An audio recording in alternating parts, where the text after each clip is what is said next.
Hello everyone, स्वागत है आप सभी का स्टोरी क्लासेस यूट्यूब चैनल में। तो पिछली क्लास में हमने देख लिया था संपूर्ण क्रांति के जो लेखक है जयप्रकाश नारायण जी, उनके बारे में हमने देख लिया था। आज हम देखेंगे जो संपूर्ण क्रांति क्या है, एक भाषण है। ठीक है, जो पटना के गांधी मैदान में भाषण दिए थे, इनके बारे में हम जानेंगे कि क्या क्या कहे थे। क्या है, एक भाषण है। क्या है, भाषण। चलिए, तो देखिए क्या कहे थे। देखिए शुरू में क्या कहे थे। बिहार प्रदेश छात्र संघर्ष समिति के मेरे युवक साथियों, एकदम मैक पकड़ के, बिहार प्रदेश छात्र संघर्ष समिति के मेरे युवक साथियों, बिहार प्रदेश के असंख्य नागरिक भाइयों और बहनों। ऐसे कहता है ना मोदी, भाइयों बहनों, मैं हूं मोदी। ऐसे ये भी बोल रहे हैं तो ठीक है। ठीक, ये सब बोल दिए, बहुत अच्छी बात है। भाइयों और बहनों, अभी अभी रेणु जी ने जो कविता पढ़ी, रेणु जी क्या थे, कवित्री थे। अभी अभी रेणु जी ने जो कविता पढ़ी, अनुरोध तो वास्तव में उनका था, सुनाना तो वह चाहते थे। मुझसे पूछा गया कि वह कविता सुना दे या नहीं, मैंने स्वीकार किया।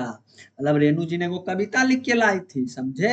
हमको बोला कि हम पढ़े, बोलिए तो हम सुना देते हैं जनता को। तो हम बोल दिए ठीक है, आप सुना दीजिए। किनको कहा, रेणु जी को। ठीक है, लेकिन उसने बहुत सारी स्मृतियां और अभी हाल ही की बहुत सुखद दुखद स्मृति को जागृत कर दिया। देखिए क्या होता है, कविताएं जो होती है ना, क्या होता है, किसी भी चीज को जो है जागृत करने का एक माध्यम होता है। चाहे दुख हो, चाहे सुख हो, या किसी भी चीज को वेदना हो, है ना, याचना हो, तो उसको जागृत करने का क्या होता है, तरीका होता है। इससे हृदय भर उठा। नहीं, कोनो गीत सुनेगा, कोनो कविता सुनो तो एकदम रोना आ जाता है, हृदय भर उठता है, बाप रे बाप कितना खतरनाक है। नहीं, इतना अच्छा, इतना दर्दनाक भरी क्या बोलते हैं, कविता है। चलिए, आपको शायद मालूम ना होगा कि जब मैं बेल्लोर अस्पताल के लिए रवाना हुआ था, तो जाते समय मद्रास में 2 दिन अपने मित्र श्री ईश्वरैयर के साथ रुका था। चलिए, क्वेश्चन बनना शुरू हो गया है। या ध्यान से सुनिएगा। देखिए बोल रहा है, देखिए इनके आती बहुत बूढ़े हो चुके थे ना। तो ये जब अस्पताल जा रहे थे, कौन अस्पताल, बेल्लौर अस्पताल। कहाँ, बेल्लौर अस्पताल। कौन अस्पताल जा रहे थे, बेल्लौर अस्पताल। तो मद्रास में जो है रुके थे अपना मित्र के पास। मित्र का नाम था श्री ईश्वर अय्यर। तो पूछता है कि बेल्लौर जाते समय मद्रास में किसके साथ रुके थे, तो ईश्वर अय्यर के साथ। लिख लीजिएगा, किसके साथ, ईश्वर अय्यर के साथ। वहां दिनकर जी गंगा बाबू मिलने आए थे, समझे। मतलब दिनकर जी भी था और गंगा बाबू, सब के सब लेखक है, दिनकर जी, गंगा बाबू, ये सब जो है मतलब सब के सब जो है फेमस पर्सनालिटी इनमें मिलेंगे। क्योंकि भाई जयप्रकाश नारायण जी खुद famous personality, international famous personality है भाई, तो उनको तो ही फेमस पर्सनालिटी मिलेंगे। तो दिनकर जी मिले थे वहीं पे मद्रास में, किसके पास, ईश्वर अय्यर जी के पास। गंगा बाबू मिलने आए थे, बल्कि गंगा बाबू तो साथ ही रहते थे। गंगा बाबू तो किन के साथ रहते थे, जयप्रकाश नारायण जी के साथ ही रहते थे। और दिनकर जी बड़े प्रसन्न दिखे। दिनकर जी क्या दिखे, एकदम खुश दिख रहे थे हमको देख के। उन्होंने अभी हाल ही की अपनी कुछ कविताएं सुनाई और मुझसे कहा कि आपने जो आंदोलन शुरू किया है ना जयप्रकाश जी, जितनी मेरी आशाएं थी ना आपसे लगी, उन सब की पूर्ति आपके इस आंदोलन में, इस नए आह्वान में है। देश के तरुणों, मतलब नए लोगों, जवानों का आपने जो किया है, मैं देखता हूँ। समझे, मतलब क्या बोलते हैं, ये दिनकर जी बोलते हैं, बड़ाई कर रहे हैं इनके कि जयप्रकाश जी, मतलब आप मेरी जितनी भी आशाएं थी ना, आप जो कुछ सब मिल रहा है ना, आप जो क्या बोलते हैं, युवाओं को जो इतना अच्छा काम कर, युवाओं को एक मतलब एक नई दिशा दे रहा है ना, नई आह्वान कर रहे हैं ना, बहुत अच्छा है, मुझे बहुत अच्छा लगा। तब लोग तालियां बजाने लगा। तालियां हरगिज ना बजाइए, मेरी बात चुपचाप सुनिए। कौन कह रहा है, जब ये भाषण दे रहे हैं तो नहीं, जैसे जैसे ताली बजने लगा होगा आगे से, पटना गांधी मैदान से, बोला ताली हरगिज ना बजे, मेरी बात चुपचाप सुनिए, ताली बजाने की समय नहीं है। ठीक, चलिए, अब मेरे मुंह से आप हुंकार नहीं सुनेंगे। अब मेरे मुंह से आप हुंकार नहीं सुनेंगे, लेकिन जो कुछ विचार मैं आपसे कहूंगा, वे विचार हुंकारों से भरे होंगे। मतलब नहीं समझे, सीधा बात नहीं, उल्टा कह रहा है। मतलब घुमा फिरा के बात, मतलब मेरे मुंह से हुंकार नहीं निकलेंगे, लेकिन ऐसा विचार मैं आपसे कहूंगा कि हुंकारों से भरे होंगे, खतरनाक बात होगी, क्रांति से भरे होंगे। क्रांतिकारी वे विचार होंगे। वे विचार कैसे होंगे, क्रांतिकारी, जिन पर अमल करना आसान नहीं होगा। ऐसे आंदोलन नहीं हो जाता है। मैं जो बोलूंगा ये आपको कष्टदायक हो सकता है, क्रांतिकारी होगी, हुंकार से भरे होगी। इसको आपको क्या करना पड़ेगा, अमल करना पड़ेगा, और यह आसान नहीं होगा।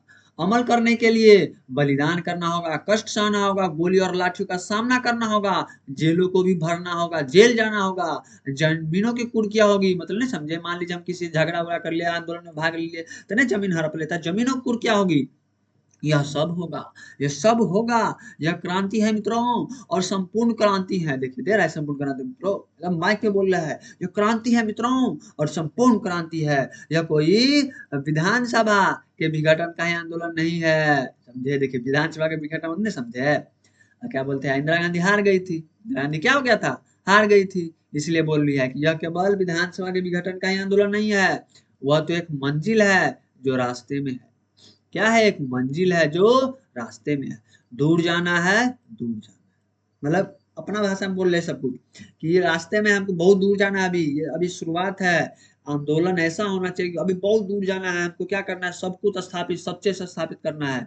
अब देखिए जवाहरलाल नेहरू के शब्दों में अब बोल रहे हैं, देखिए जवाहरलाल नेहरू ने क्या कहा था, अभी ना जाने कितने मीलों इस देश की जनता को जाना है उस स्वराज को प्राप्त करने के लिए, जिसके लिए देश के हजारों लाखों नौजवानों ने कुर्बानियां दी हैं, जिसके लिए सरदार भगत सिंह, उनके साथी, बंगाल के सारे क्रांतिकारी साथी, महाराष्ट्र के साथी, देश भर के क्रांतिकारी सभी गोली का निशाना बने या तो फांसी पर लटकाए गए। जिस स्वराज के लिए लाखों लाख देश की जनसंख्या बार बार जेलों को भरती रही है, लेकिन आज 27-28 वर्ष के बाद का जो स्वराज है उसमें जनता करा रही है।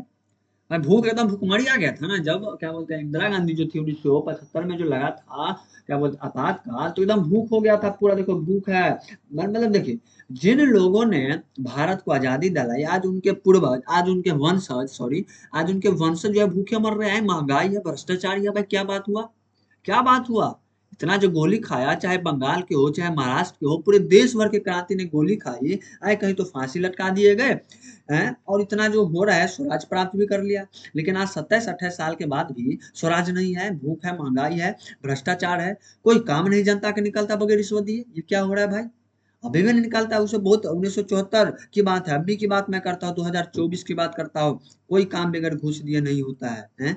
सरकारी दफ्तरों में, चाहे बैंक ले लीजिए, बैंक में तो भाई साहब बोलेंगे हेलो सर काम है, बैठे ना, भाग भाग ऐसे, बताओ, मान लीजिए आप गए, स्टूडेंट है, सर वो थोड़ा जो काम है भाग भाग यहाँ से, खाने दो पहले, बताओ, ऐसे डांटते हैं, खुद हमको डांटा है कितना बार, बताओ। हर जगह टिकट लेना है, उसमें टिकट लेना है, उसमें भी पैसा दो ले, हैं, जहां भी हो रिश्वत के बगैर काम नहीं बनता जनता का, हर एक जगह जनता को बउआ बनाया जाता है, मूर्ख बनाया जाता है, समझ गए, हर प्रकार के अन्याय के नीचे जनता दब रही है, और इसका मेन कारण है कि हम लोग क्या है, अज्ञात, हम लोग कुछ नहीं कहते हैं, हम लोग भी चाहते हैं चलो 100-150 दे के काम हो जा रहा है फट से, तो क्या लेना देना, लेकिन 100-150 का मूल्य, उसका वैल्यू उससे पूछना जिसको खाने के लिए जो है ना दिन में भर दिन कमाना पड़ता है, ठीक है। चलिए, शिक्षा संस्थाएं भ्रष्ट हो रही है, शिक्षा संस्थाएं भिन्न भ्रष्ट हो रही है, पैसा लेगा ज्यादा पढ़ेगा कम, भाई जितना भी शिक्षा संस्थाएं सही में भ्रष्ट हो रही है। आज ऑनलाइन अगर बात देखें, ऑनलाइन तो ऑनलाइन लोग पढ़ना नहीं चाहता है, ठीक है, और ऑफलाइन जाएगा, लेकिन ऑफलाइन वाला भ्रष्ट हो चुकी है, सरकारी भ्रष्ट हो चुका है, तो प्राइवेट की बात ही छोड़ दो। हजारों नौजवानों का भविष्य अंधेरे में पड़ा हुआ है, जीवन उनका नष्ट हो रहा है, शिक्षा दी जाती है किसकी, गुलामी की, एकदम गुलामी की शिक्षा दी जाती है, इसको हम क्या कहेंगे, गुलामी की ही शिक्षा कहेंगे। शिक्षा का पाकर दर दर ठोकरे खाना, नौकरी के लिए पहले यूपीएससी का तैयारी, फिर करेगा बीपीएससी का तैयारी, मतलब इतना तैयारी होता है ना, एकदम जनरल कंपटीशन में अगर जाएंगे आप तो हजारों क्या बोलते हैं, हजारों वैकेंसी निकलती है, और इतना वैकेंसी निकालेगा कि भाई साहब एक एक बार में 10 लाख स्टूडेंट का विद्यार्थी होती है, इतना वैकेंसी निकालता है, समझ रहे हैं आप। अबे नौकरियां मिलती ही नहीं, दिन पर दिन बेरोजगारी बढ़ती जा रही है, गरीब की बेरोजगारी बढ़ती जाती है, गरीब और गरीब होता जा रहा है। देखो नारा दिया गया था, गरीब हटाओ के नारे जरूर लगते हैं, लेकिन गरीबी बढ़ी है पिछले वर्षों में, गरीबी हटाओ का नारा जरूर लगाया जाता है, लेकिन गरीबी हटाओ के चक्कर में भुखमरी भिन्ने आ जाती है, बताओ, बेरोजगारी भिन्ने आ रही है, तो गरीबी हटाओ का नारा देके क्या फायदा हुआ तुमको। तो मित्रों आज की स्थिति यह है, और इस स्थिति में वहां दिनकर जी ने कुछ हमें अपने शब्द सुनाए, बड़े हृदय ग्राही थे, दिल में लगा चोट, एकदम खतरनाक, इतना शब्द, अच्छा शब्द सुनाए, दिल में लगा, हृदय ग्राही थे, हृदय में बस गए वो बात। और उसी रात जब विदा हुए, उसी रात को हमारे मित्र रामनाथ जी गोयनका, इंडियन एक्सप्रेस के मालिक, चल यहाँ से और क्वेश्चन बनेंगे, चलिए, रामनाथ जी गोयनका पूछता है कि इंडियन एक्सप्रेस के मालिक कौन थे, इंडियन एक्सप्रेस के मालिक कौन थे, तो रामनाथ जी गोयनका। के घर पर वह मेहमान थे। कौन? दिनकर जी।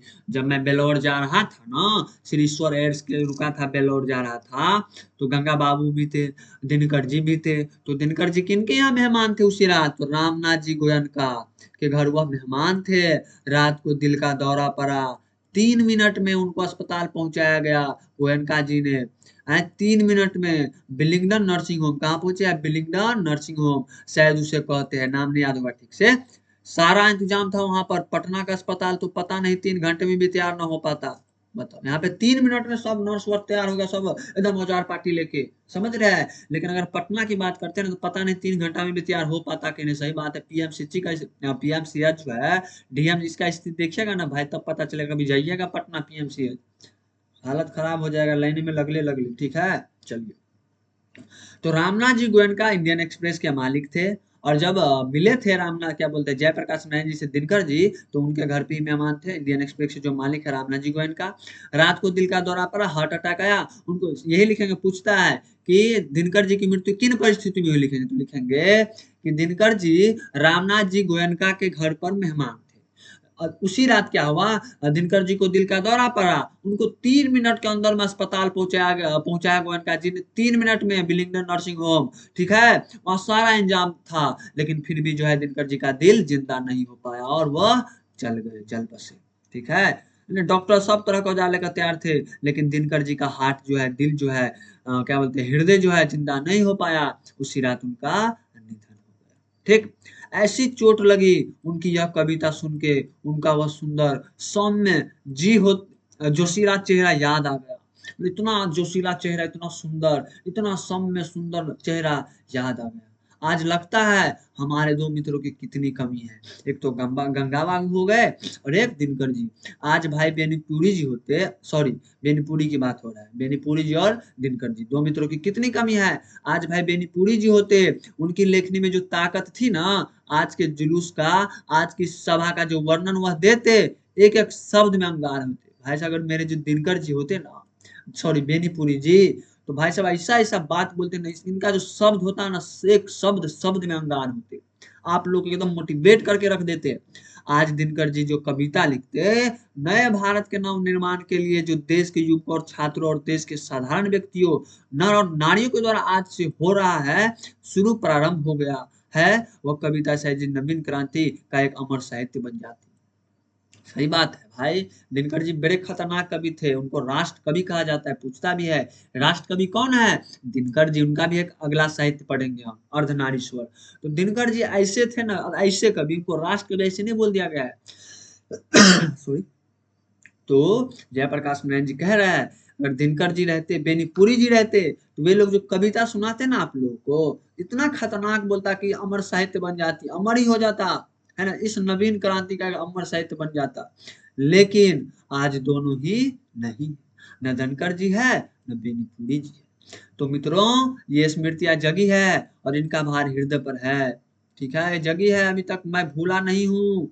सब के सब स्मृतियां जगी है। मैं तो थक गया हूँ, बूढ़ा हो गए थे, लेकिन आज बड़ी भारी जिम्मेदारी हजारों कंधों, हमारे कंधों पर आई है, और मैंने इस जिम्मेदारी को अपनी तरफ से मांग करके नहीं लिया है। सही बात है, जो जिम्मेदारी अपनी तरफ से मांग के लिया था, जबरदस्ती उनको दिया था तरुणों ने।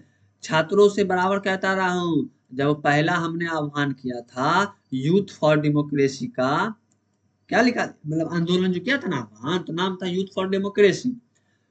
लोकतंत्र में युवकों का क्या रोल है ना भाई, यूथ फॉर डेमोक्रेसी, लोकतंत्र युवकों का क्या रोल है, हमने जो बताया था उसमें लिखा था क्या, सुन। और उसके बाद बराबर कहता रहा हूँ, संचालन समिति में बहस करता रहा हूँ। संचालन समिति मतलब जो अपने में ग्रुप बनाता है लोग।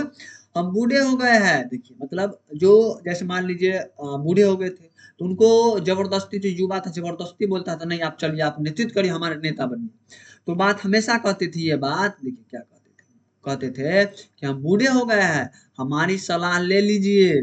समझे, ठीक है। कभी भी जो है ना, सलाह ऐसे आदमी से लीजिए, ठीक है, जो खुद कुछ किया है ना, आपसे क्या है, आपसे क्या कहते हैं, सीनियर है ना, आपसे सीनियर है। जो लोग कुछ क्या बोलते हैं किया है ना एग्जाम को, तो मान लीजिए आप कोई आप जा रहे हैं आईआईटी के बारे में पूछने, किससे? जो खुद आईआईटी के बारे में नहीं जानता है, खुद कभी आईआईटी का प्रिपरेशन नहीं किया, खुद कभी आईआईटी निकाला नहीं है, तो उसको क्या पता होगा? नहीं पता होगा। तो बोलते थे हमेशा कि भाई हम बूढ़े हो गए, हमारी सलाह ले लीजिए, अच्छा रहेगा। हैं, हम दूसरी पीढ़ी के हो गए हैं, आप नई पीढ़ी के लोग हैं, देश का भविष्य आपके हाथों में है। तो देश का भविष्य किसके हाथों में है? क्या बोलते हैं, युवा, युवक व्यक्तियों के हाथ में है, तरुणों के हाथ में है। उत्साह है आपके अंदर, है शक्ति है आपके अंदर, जवानी है आपके अंदर, आप नेता बनिए। आपके अंदर सब कुछ है, शक्ति है, जोश है, उत्साह है पावर है, सब कुछ है। मैं आपको सलाह दूंगा, मैं सलाह दे रहा हूँ भाई। जैसे मैं बोल रहा हूँ ना, मैं जो पढ़ा रहा हूँ ना, आप पढ़िए। अगर 100% हिंदी में नहीं लाए तो हमको बोलिएगा फिर। हिंदी में बोलते हैं क्या लोग के 100 में 100 नहीं आएगा, 99 ला लिया है मेरा विद्यार्थी, तो आप 100 क्यों नहीं ला पाएंगे? 99 कहाँ काटा होगा? ऑब्जेक्टिव में काट लिया होगा, या तो एक नंबर कहीं काटा होगा। तो जब 99 आ सकते तो 100 क्यों नहीं आ सकता है? बशर्ते आपको लाइन बाय लाइन बढ़िया से पढ़ना पड़ेगा। जैसे मैं पढ़ा रहा हूँ, एक एक लाइन को सुनिए, फिर उसका क्वेश्चन बनाए, उसका फिर क्वेश्चन भी कराएंगे हम सब। ठीक है, चलिए। तो छात्रों ने कहा जयप्रकाश जी, मार्गदर्शन से काम नहीं चलेगा, आपको नेतृत्व स्वीकार करना पड़ेगा। सब बोल रहे हैं, भाषण दे रहे हैं, देखो हम यहाँ पे अपने मने नहीं आए हैं, मुंह उठा के आ गए। हम कहे थे कि मेरा सलाह ले लीजिए, मार्गदर्शन ले लीजिए, तो लोग बोला क्या? तुम लोग जो बोला, जो क्या बोलते हैं तरुण है, जो युवक है, बोला नहीं, मार्गदर्शन से काम न चलिए, आपको नेतृत्व करना पड़ेगा। कौन बोला? तुम लोग, हम लोग बोले, हम लोग जैसे जो युवा थे, हम लोग नहीं, बहुत पहले वाले लोग सब। चलो, मैं टालता रहा, नहीं नहीं हम बूढ़े हो गए यार, हमसे नहीं होगा, तुम लोग सुनो, मार्गदर्शन दे रहा है, तुम लोग करो अपना। लेकिन अंत में बेलोर जाते समय मैंने उनके आग्रह को स्वीकार किया। मैं जब बेलोर जा रहा था ना, क्या बोलते हैं, हॉस्पिटल, तब जाके मैंने स्वीकार कर लिया। स्वीकार करते समय मैंने अनुभव किया अपनी अयोग्यता का, और नम्रता पूर्वक स्वीकार किया। मैं अयोग्यता नहीं है, बूढ़े हो गए, अब मान लीजिए आपको कोई काम नहीं होगा, तो एकदम नम्रता पूर्वक स्वीकार करे, भाई हमको नहीं होता है, प्लीज हमको माफ कर। अब आपको कोई बोला है चलो ना थोड़ा हमको काम है साइकिल चला के, तो अब नहीं होता है तो बोल दो नहीं होता है। बोलेगा गाड़ी चला के चलो, गया कहीं पे गिरा दिया, टांगा तोड़ दिया। तब जब नहीं होता है कुछ क्या, बोल दो भाई हमको नहीं होता है, प्लीज यार। ठीक है, चलो। परंतु छात्रों से भी, आप सबसे भी यह अनुरोध है कि नाम के लिए मुझे नेता नहीं बनना है। देखिए क्या कहता है यहाँ पे, बहुत अच्छा बात है। पूछता है कोई जान कि जयप्रकाश नारायण ने किसके बेसिस पे, किस आधार पे नेतृत्व करना स्वीकार किया? तो देखिए बोल रहा है कि भाई देखो, मुझे नेता नहीं बनना है नाम के लिए, नाम के लिए है, मुझे सामने खड़ा करके और कोई हमें डिक्टेट करे पीछे से कि क्या करना है, जयप्रकाश नारायण तुम है, तो इस नेतृत्व को कल मैं छोड़ देना चाहूंगा। डिक्टेट मतलब होता है उसको क्या बोलते हैं, दिशा निर्देश देना। देखिए बोल रहे हैं कि देख भाई, हम तुम्हारा नेतृत्व करेंगे, लेकिन हम मान लो हमको आगे है और तुमको पीछे से सिखाएंगे तुमको क्या करना है, जयप्रकाश तुम्हें क्या करना है, तो मैं कल छोड़ दूंगा नेतृत्व, नहीं चाहूंगा ऐसा। तुम अपने करो नेतृगिरी जाके फिर। नहीं समझे बात? मान लीजिए मैं लीडर हूँ, अब लीडर की जगह भाई सब दूसरा आदमी आके अपना चला रहा है, तो मैं क्यों लीडर हूँ भाई? क्यों लीडर क्यों? मैं छोड़ दूं लीडर, अपन तुम सब करो। बोल रहा है कि मैं सलाह सबकी लूंगा, तालियां नहीं, बात सुनिए। फिर ताली बजने लगा, हेलो हेलो, तालियां नहीं, चुपचाप बैठो, सुनो, बात सुनिए, बात समझिए। सबकी बात सुनूंगा, छात्रों की बात जितना भी ज्यादा होगा, जितना भी समय मेरे पास होगा ना, उनसे बहस करूंगा, समझूंगा, और अधिक से अधिक उनकी बात मैं स्वीकार करूंगा, आपकी बात स्वीकार करूंगा। है, जन संघर्ष समितियों की बात स्वीकार करूंगा, लेकिन फैसला क्या होगा मेरा। मैं नेता हूं, मैं नेता, मैं लीडर हूँ, नेतृत्व करता हूँ, सबकी बात सुनूंगा, सबका बात समझूंगा, जितना स्वीकार करने योग्य होगा सबको स्वीकार करूंगा, आपकी बात स्वीकार करूंगा, जंग संघर्ष समितियों की स्वीकार करूंगा, लेकिन जो मेन फैसला होगा मेरा होगा, मेरा सुप्रीम कोर्ट बनूंगा मैं। समझ गया? इस फैसले को इनको मानना होगा और आपको मानना होगा। समझ गया बात?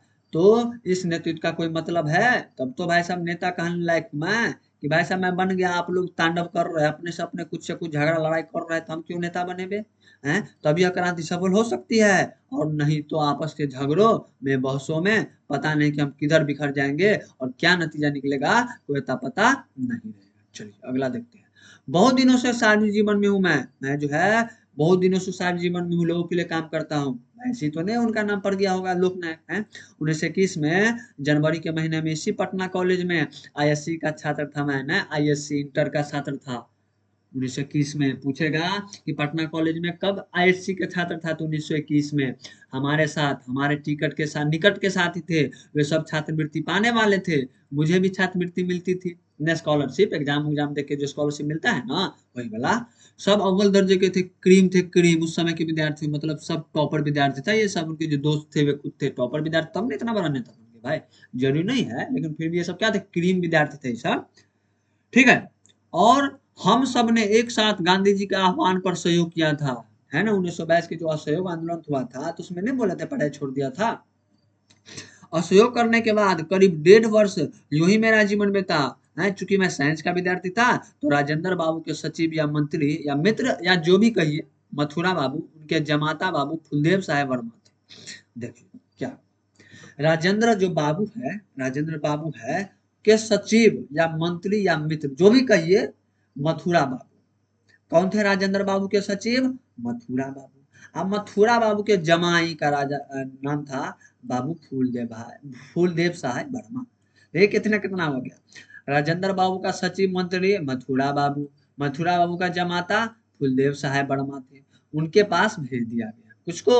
जयप्रकाश नारायण जी को, कि फूलदेव बाबू के साथ रहो और उनकी लेबोरेटरी में, उनकी प्रयोगशाला में कुछ प्रयोग करो और उनसे कुछ सीखो। समझे बात? क्योंकि तेज विद्यार्थी था, साइंस का विद्यार्थी था, तो भेज दिया प्रयोगशाला में, जाओ कुछ कुछ करो, जाओ केमिकल रिएक्शन करवाओ, जाके कुछ करो, तांडव करो, जाके उसमें कुछ हेर फेरी करो, आविष्कार करो।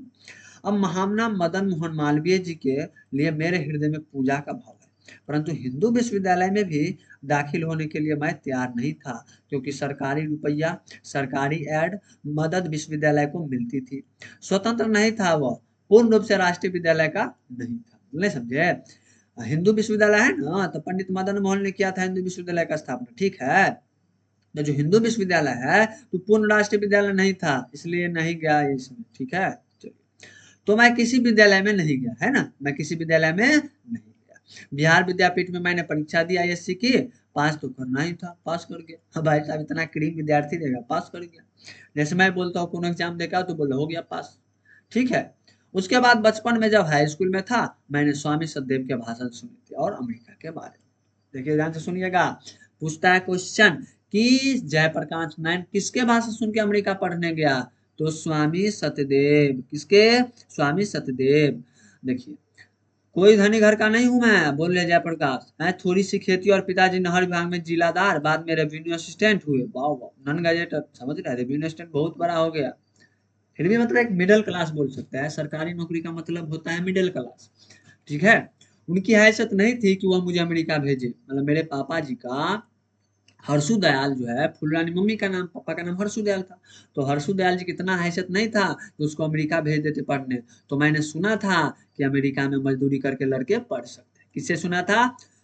तो स्वामी सतदेव जी से सुना था। मेरी इच्छा थी कि आगे पढ़ना है मुझे, आंदोलन तो गिराव पर आ गया, चढ़ाव पर था, उतर चुका है ना, मतलब उतर चुका था आंदोलन, इस बीच अमेरिका से कुछ शिक्षा प्राप्त करके आ जाओ ना, अपनी तो आंदोलन बंद हो गया है और उतार चढ़ाव हो रहा है, तो हम क्या करते हैं, अमेरिका जाते हैं और वहां से कुछ प्राप्त करके आ जाते हैं शिक्षा।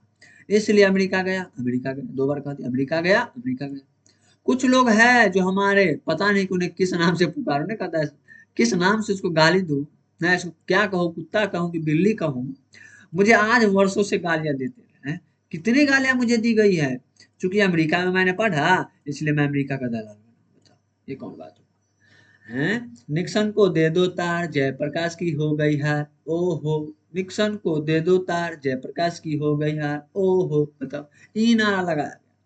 मतलब ये कहाँ पढ़ा था जयप्रकाश नारायण जी, जो है कहाँ पढ़ा था, अमेरिका जाके पढ़ लिया, अपना मेहनत करके पढ़ा। तो ये लोग उसको क्या बोले, गाली दे रहा है, अमेरिका का दलाल है। पूछता है अमेरिका का दलाल किसे कहा गया, जयप्रकाश नारायण को। क्यों कहा गया? क्योंकि वहां जाके पढ़ लिया। बताओ, गलत बात है पढ़ना।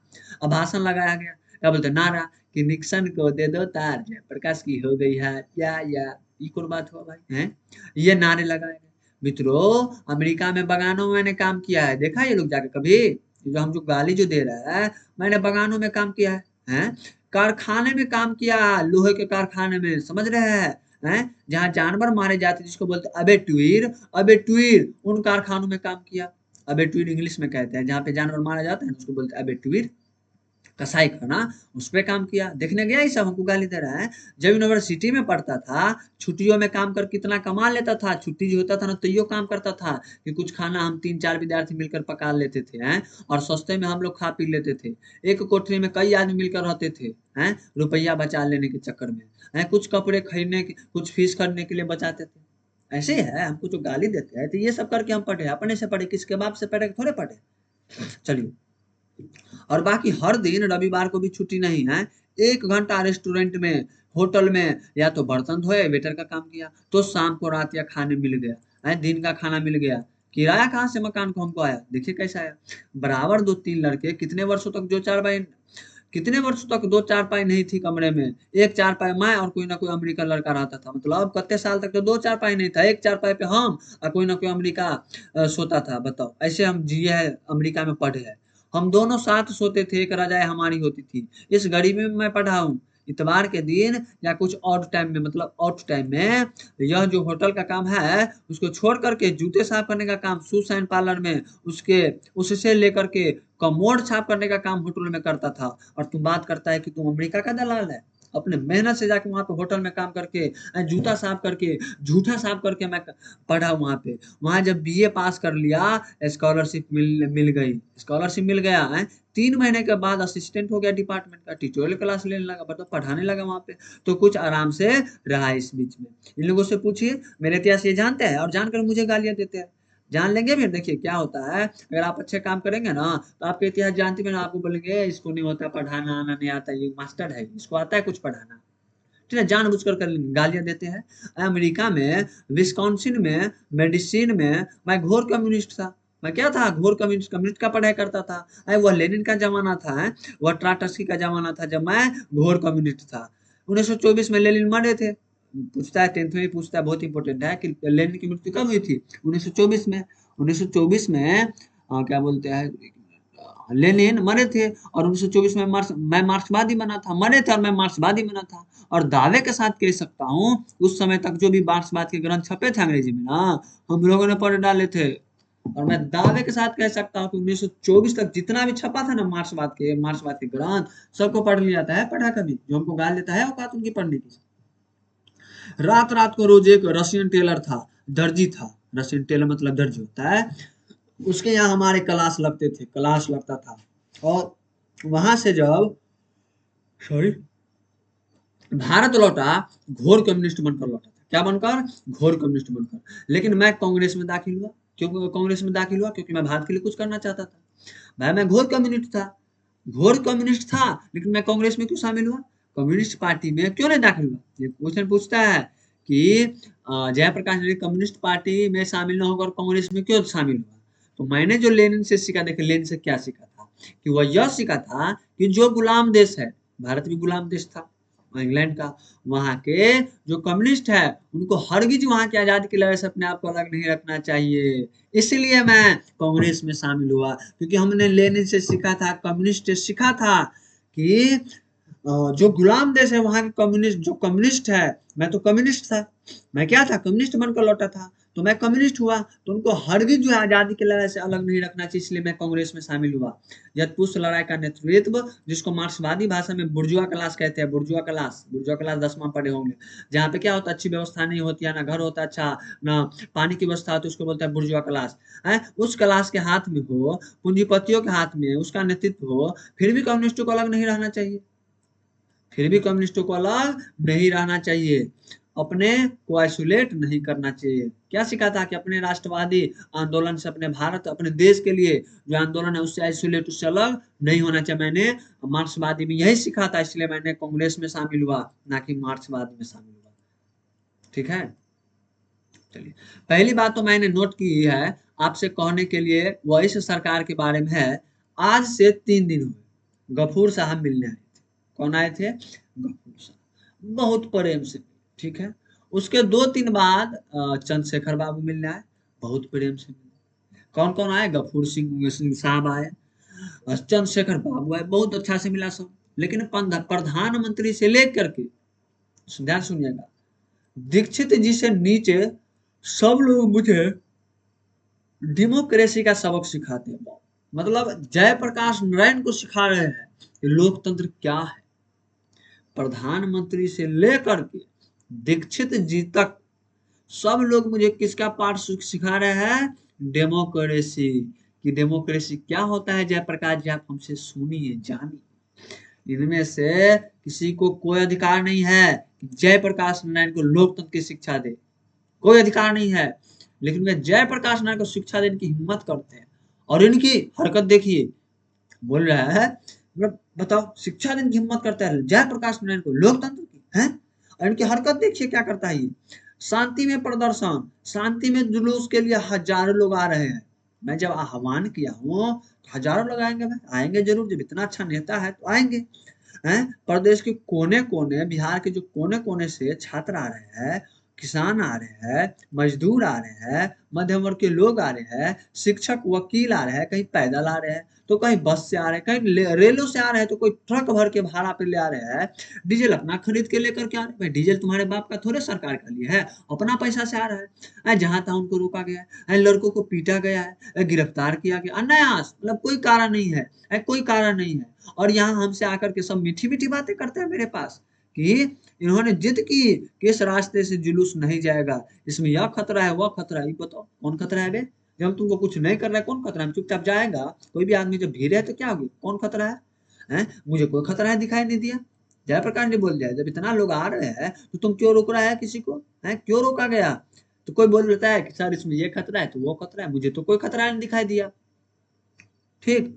लेकिन जब उन्होंने कहा कि शायद जेल तोड़ने की कोशिश हो और शायद उन्हें गोली चलानी पड़े, तो मैंने कहा इसकी जिम्मेदारी मैं नहीं लेता हूँ। देखिए जयप्रकाश जी धमका रहे हैं अब कि भाई देखो जेल तोड़ने की कोशिश हुआ तो उन्हें गोली भी चलानी पड़ेगा, डरा रहा है। बोला डरा भाई देखो मैं इनकी जिम्मेदारी नहीं लेता हूँ, आंदोलन हमारा किसी दूसरे उद्देश्य से हो रहा है, बीच में यह डायवर्जन हो जाए, रास्ता ही भटक जाए, हम लोग यह नहीं चाहते हैं। तो चलिए आप जो कहते हैं वही मान लेता हूँ। तो ये बिगड़े भी होंगे छात्र लोग, उधर से जाना था आप इधर से क्यों आए? अच्छा हाँ, बोल रहा है कि बिगड़े भी होंगे छात्र लोग, इधर उधर से जानते इधर से क्यों आए? नहीं समझे, मतलब बोल रहा है कि छात्र लोग जो है ना बिगड़ा भी होगा गधा सब, जब हम बोले थे इधर से आते इधर से क्यों आया? हालांकि वे उन लड़कों को ले आए और उसकी दूसरे बिल्डिंग में खड़ा करके, जो लड़के हमारे छात्र संघर्ष समिति के वहां जेल में है, उनको जुलूस दिखाने के लिए ले आए। मैं नहीं जानता हूँ कि अंग्रेजी सरकार के जमाने में भी इस प्रकार का व्यवहार कभी हुआ हो। मतलब अंग्रेजी सरकार के जमाने में भी ऐसा नहीं हुआ होगा जो आज हो रहा है, सबको जेल में बंद कर, जो हमारे छात्र संघर्ष समिति का लड़का है उसको भी जुलूस बंद कर दिया गया, उसको भी जेल में डाल दिया गया है। लोग रेलों से उतार दिए गए, बसों से उतार दिए गए, टिकट था सबके पास, बेटिकर लोग थे उनको उतार दिया भिन्न अलग से। मतलब जिसके पास टिकट नहीं था उसको तो उतार ही दिया, और जिसके पास टिकट था उसको भी उतार दिया। बताइए। चलिए, मुजफ्फरपुर की रिपोर्ट आपने खबरों में पढ़ी होगी। ऐसे सारे डिवीजन में क्या क्या नहीं हुआ, डिवीजन मतलब जो रेलवे का डिवीजन होता है बहुत सारा, तो सारे डिवीजन में क्या क्या नहीं, मुजफ्फरपुर, समस्तीपुर, हाजीपुर, सब में क्या क्या नहीं हुआ। शर्म नहीं आती लोगों को? हैं, डेमोक्रेसी की बात करते हैं हमारे पास, जयप्रकाश के पास। लोकतंत्र में, डेमोक्रेसी में जनता को अधिकार नहीं है कि वह जहां भी चाहे शांतिपूर्ण सभा करे? हैं, अधिकार है शांतिपूर्ण, क्या बोलते हैं, सभा का, संविधान में अधिकार है। जहां भी चाहे शांति प्रदर्शन करे हुए, क्या लेना था? राज्यपाल के यहाँ जाना हुआ तो लाखों की तादाद में जाएंगे राज्यपाल के यहाँ, नहीं कुछ करेंगे भाई, शांतिपूर्ण जाएंगे। हैं, असेंबली के सामने जाए, उनको पूरा अधिकार है। हिंसा करे कोई तो दूसरी बात है, अगर कोई हिंसा करता है तो दूसरी बात है, लेकिन जा सकता है, अधिकार है। हमसे मिलने आए पुलिस के एक उच्च अधिकारी ने कहा, मतलब नाम नहीं कहा है, कि बड़े उच्च अधिकारी ने कहा, नाम लेना उचित नहीं होगा। सॉरी, एकदम बड़ा है ना, हो सकता है कमिश्नर आया होगा पुलिस का, यहाँ ठीक नहीं होगा नाम लेना। कि मैंने दीक्षित जी के मुंह से सुना है कि जयप्रकाश नारायण नहीं होते तो बिहार जल गया होता। वाह, आके बोल रहे हैं जयप्रकाश नारायण जी को, बड़ा अफसर पुलिस का, कि पता है हम जो है दीक्षित जी के मुंह से क्या सुने है कि जयप्रकाश नहीं होते ना, जयप्रकाश नारायण जी, तो बिहार जल गया होता। वाह, जब जयप्रकाश नारायण के बारे में ऐसा आप सोचते हैं तो जयप्रकाश नारायण के लिए यह सारा क्यों होता है? बता, पता, जब आंदोलन कर रहा है तो क्यों होता है मेरे मित्र, क्यों जल रहा है बे? तो उनके नेतृत्व में यह प्रदर्शन और यह सभा होने वाली है, क्यों लोगों को रोकते, क्यों रोकते आप? आपको पता नहीं है किसका नेता मैं हूँ? जब ऐसे आप बोल रहे इतना अच्छी बात कि जयप्रकाश नहीं होते तो बिहार जल गया होता, तो क्यों मैं जला रहा हूँ बिहार? जो मेरे नेतृत्व में हो रही है सभा तो क्यों नहीं आने दे रहे लोगों को? हैं? जनता से घबराते हैं आप, जनता से घबराते हैं, जनता का आप प्रतिनिधि है, किसकी तरफ से शासन करने बैठे आप? भाई साहब जो नेता उता बना है किसकी तरफ से बैठा है? जनता की तरफ से। आपकी हिम्मत की लोगों को पटना आने से रोक लेंगे? हैं? उनकी राजधानी है, आपकी राजधानी है, पुलिस वालों का देश है, पुलिस वालों का देश है। क्वेश्चन पूछ देखो, है ना, क्वेश्चन मार्क लगा है। पुलिस वालों का देश है यह, है ये जनता का देश है। किसका देश है? जनता का देश है। क्या पुलिस की राजधानी है पटना? जनता का राजधानी है? डूब जाना चाहिए इन लोगों को। क्या कहता है? डूब जाओ सालो, डूब जाओ तुम लोग। है ऐसी नीचता का व्यवहार, बहुत कठोर शब्द का प्रयोग कर रहा हूं मैं, कठोर शब्द का प्रयोग नहीं करता, लेकिन यह नीचता का व्यवहार है। नीचे का ना व्यवहार भाई, जब शांतिपूर्ण तरीका से कोई भी आदमी कर रहा है तो तुम बस रोक रहा है, ट्रक रोक रहा है, ट्रेन पे उतार दे रहा है। क्यों उतार दे रहा है बे? क्यों? जब टिकट है। अगर कोई डेमोक्रेसी पूछता है, देखिए यहाँ से क्वेश्चन बन रहा है कि डेमोक्रेसी का दुश्मन क्या है, पूछता है कि अगर कोई डेमोक्रेसी का दुश्मन है तो वे लोग दुश्मन ऐसे लिखेंगे जो जनता के शांतिमय कार्यक्रमों में बाधा डालते हैं, उनकी गिरफ्तारियां करते हैं, उन पर लाठी चलाते हैं, गोलियां चलाते हैं। यह डेमोक्रेसी का दुश्मन है वे लोग सभी। यह डेमोक्रेसी है, इसे बदलना चाहती है जनता। जयप्रकाश नारायण और छात्र युवक, क्योंकि जो भी आंदोलन इस देश में आज उठेगा उसका नेता युवक रहेगा, छात्र रहेगा, इसमें कोई संदेह नहीं है हमको। ठीक मित्रों, एक बात तो यह कहनी थी, मैं जानता हूं कि डॉक्टर रहमान यहाँ बैठे होंगे। मैं जानता हूँ डॉक्टर रहमान कौन था, इसी का पर्सनल डॉक्टर था। किसका? जयप्रकाश नारायण जी का। तो वे कुछ चिंता में पड़े होंगे, किस जोर से बोलने का असर मेरे हृदय पर बुरा होगा। मैं भी समझता हूँ, अब जरा अपने को बांध के बोलूंगा। मतलब जयप्रकाश बूढ़े थे तो जोर से बोलने का असर हृदय पर, हार्ट अटैक आता रहता है बूढ़े आदमी को। तो रहमान जो है चिंता में पड़ेंगे, बाप रे बाप, सर तो इतना जोर से बोल रहे हैं, पता नहीं क्या होगा नहीं होगा। डॉक्टर जी पर्सन है तो भाई किसी को भी चिंता होगा। ठीक है, इतना बड़े आदमी है। अभी हाल ही में बेलोर में था। कहा था? बेलोर में। तो हमारे परम मित्र और स्नेही उमा शंकर जी दीक्षित पटना आए थे। यही दीक्षित की बात हो रहा है, समझ गए? हमारे उमा शंकर जी दीक्षित पटना आए थे। उन्होंने मेरे संबंध में कुछ अच्छी बातें कही। ठीक है, साथ साथ कई प्रश्न उन्होंने उठाया। मेरा उनका बहुत पुराना संबंध है। भक्ति 33 का आंदोलन जो चला था ना, उसमें वो अंडरग्राउंड बम्बई में वह रहते थे और अंडरग्राउंड नेता थे। मतलब अंडरग्राउंड नेता कौन था बम्बई का? उमा शंकर जी दीक्षित। पूछता है क्वेश्चन कि बम्बई का अंडरग्राउंड नेता कौन थे? उमा शंकर जी दीक्षित। ठीक है, और सदानंद जी ने जो फ्री प्रेस के मालिक थे। चलिए यहाँ पे भी क्वेश्चन बन गया। फ्री प्रेस के मालिक कौन है? सदानंद। और रामनाथ जी को इनका किसका मालिक था? इंडियन एक्सप्रेस के। ठीक है, तो सदानंद जी कौन है? फ्री प्रेस के मालिक। उसकी स्थापना की थी उन्होंने, उनको ब्रेन ऑफ बॉम्बे कहा था। ओहो, देखिए उमाशंकर जी दीक्षित है ना, इसको कहा था ब्रेन ऑफ बॉम्बे। किसने कहा था? सदानंद जी ने। सदानंद जी किसके मालिक है? फ्री प्रेस के मालिक। ऐसे याद हो गया? चलो, मुझे भी कोई बड़ी पदविधि थी पर मैं अपनी प्रशंसा नहीं करूंगा। ठीक है, उस समय दीक्षित जी से हमारा परिचय और हमारी घनिष्ठता मित्रता हुई उसी समय। और अंडरग्राउंड जमाने की जो मित्रता होती है ना, वो बहुत ठोस होती है। चाहे हम कहीं रहे वह कहीं रहे, ठोस रहती है। भले ही कहीं कहीं रहे, कोई लेना देना नहीं है। उसके बाद हम एक दूसरे के मित्र आज तक बने हुए हैं। ठीक है, चलिए, कुछ ऐसे मित्र हैं जिनके भाव अच्छे हैं। हमारे पुराने मित्र जो सोशलिस्ट पार्टी में थे या जो नहीं भी थे, चाहते हैं कि जयप्रकाश नारायण और इंदिरा जी में कुछ मेल मिलाप हो जाए, क्योंकि इंदिरा जी के कारण सब हो रहा था। उसी के समय में ना गरीबी, क्या बोलते हैं, भुखमरी था, गरीबी था। तो मित्रों, मेरा किसी व्यक्ति से झगड़ा नहीं है, किसी व्यक्ति से झगड़ा नहीं है, चाहे वे इंदिरा जी हो या कोई भी हो। हमें तो नीतियों से झगड़ा है, हमें तो सिद्धांतों से झगड़ा है, हमें तो कार्यों से झगड़ा है। जो सिद्धांत गलत होगा, जो नीति गलत होगी, जो कार्य गलत होगा, उसके विरुद्ध मैं जाऊंगा तो जाऊंगा। भले कोई कुछ उखाड़ ले, अगर गलत है ना तो मैं उस जाऊंगा। बोला है कि जो कार्य गलत होंगे, जो नीति गलत होगी, जो सिद्धांत प्रिंसिपल गलत होंगे, जो पॉलिसी गलत होगी, चाहे वह कोई भी करे, मैं विरोध करूंगा। इंदिरा जी, गांधी जी करे, कोई भी करे, भाड़ में जाए, मेरे को क्या लेना देना। लेकिन गलत करेगा तो मैं क्या करूंगा? विरोध कर लूंगा, विरोध। चलो, अपनी अकल के मुताबिक जितना मेरे पास है ना बुद्धि, अकल, उतना करूंगा। हम लोग इनकी तरह नौजवान थे उस जमाने में, लेकिन यह जरूरत होती थी कि हम लोगों की बापू के सामने हम कहते थे कि हम नहीं मानते बापू यह बात। बताओ तो, भाई हम जो नौजवान थे तो बापू के सामने में कहते थे हम कि हम नहीं मानते बापू यह बात, नहीं समझे। गांधी जी डायरेक्ट बोल देते बापू हम नहीं मानते आपकी बात, हट। और बापू में इतनी महत्ता थी, इतने खतरनाक आदमी थे बापू महात्मा गांधी, इतने अच्छे आदमी थे, इतने महान आदमी थे, इतनी महानता थी कि बुरा नहीं मानते थे। आजकल अगर वो बात नहीं मान दो, देखो क्या होता है, तुमसे दोस्ती तोड़ लेगा, तुमसे रिलेशन तोड़ लेगा, रिश्ता तोड़ लेगा, एक बात नहीं मानेगा तो। लेकिन जयप्रकाश डायरेक्ट बोलते थे बापू हम आपकी बात नहीं मानते, लेकिन बापू की इतनी महानता थी कि बुरा नहीं मानते थे, फिर भी बुलाकर हमें प्रेम से समझाना चाहते थे, सब समझाते भी थे।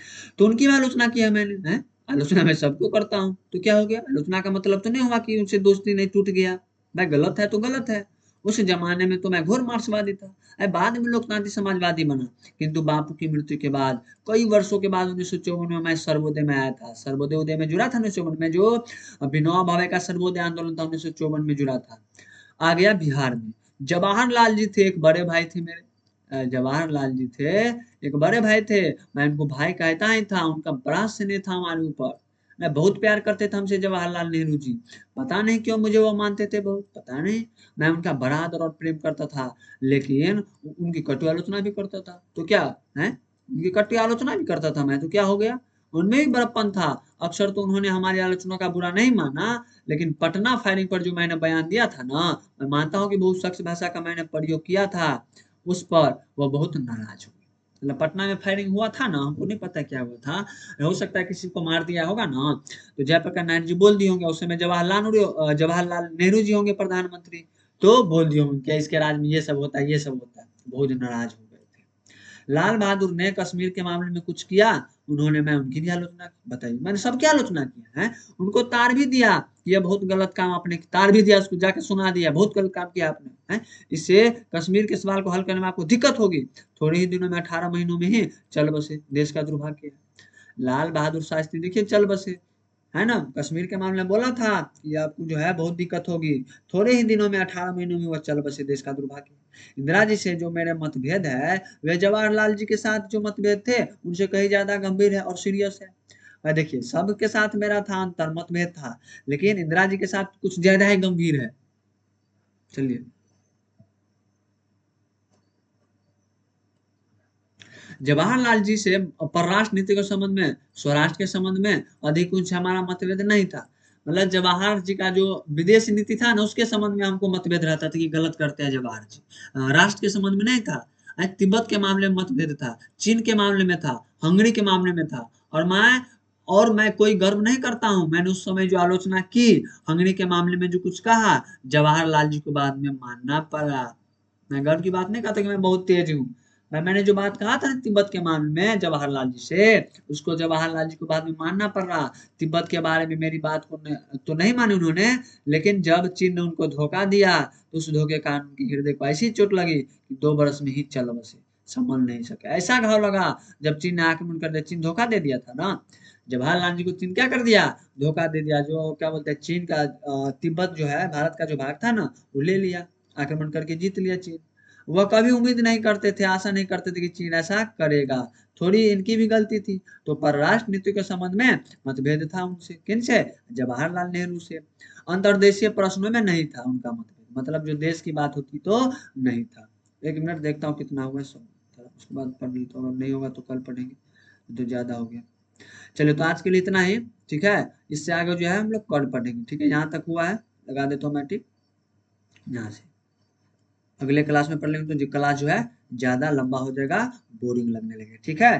फिर कल बाय लाइन पढ़ेंगे। अगर आपको अच्छा लगा तो दोस्तों में शेयर करिए, और इसका अगला भाग भी जो आएगा तो वो भी शेयर कर दीजिएगा, ठीक है, और चैनल को प्लीज सब्सक्राइब कर लीजिएगा। Thanks to all of you.